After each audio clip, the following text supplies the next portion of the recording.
And now the time is finally here to talk about the word perfect. Like when Jesus says, "Be perfect, therefore, as your heavenly Father is perfect." It's one of those phrases that evangelicals love to point to when talking about the necessity of moral perfection. I'm pretty sure the text on that $1 million bill with the $1 million question I talked about back in episode 6 included something about perfect. It is all part of an evangelism spiel that says if you are not perfect, then you deserve hell unless Jesus saves you. There's just two small problems: Greek and context. I will unpack each. The Greek word there is teleos. The root word telos means end. So teleos points to the ideas like completion and maturity. In relationship to people, it can be a reference to becoming an adult. It can also point to someone who is living in the fullness of their purpose. But nowhere does the word imply moral perfection.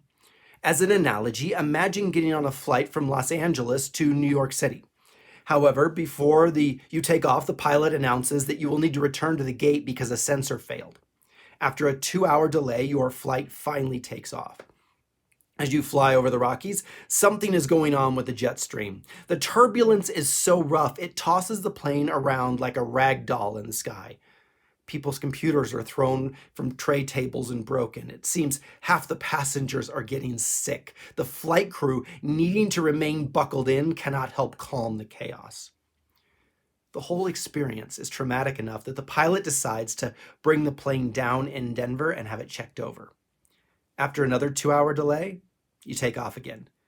At this point, the typical 5-hour flight is now pushing 6 hours. Of course, with COVID restrictions, there are only peanuts on board.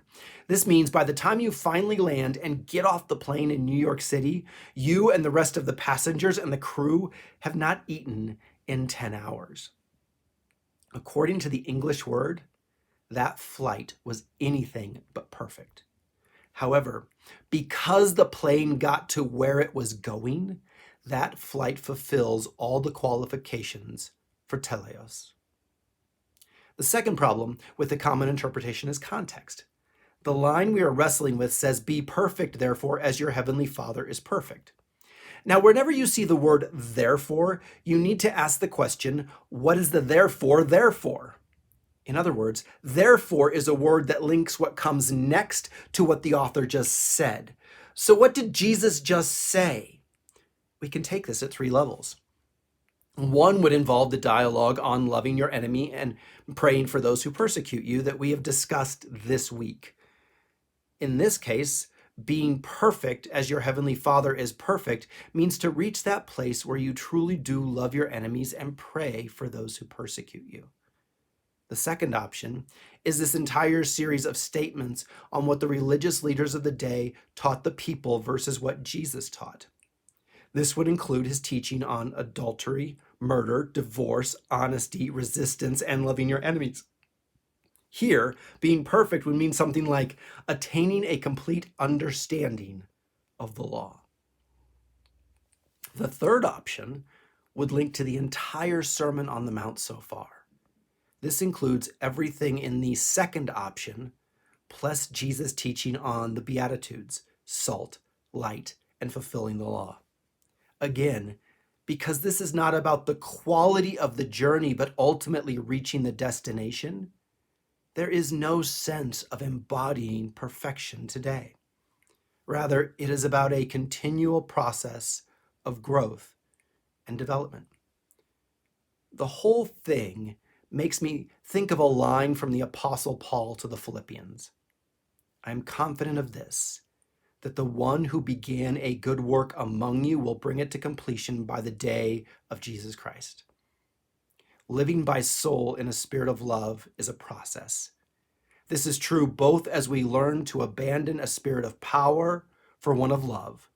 It is also true for learning to live by soul. So, as you live your process, my prayer for you echoes that of the apostle.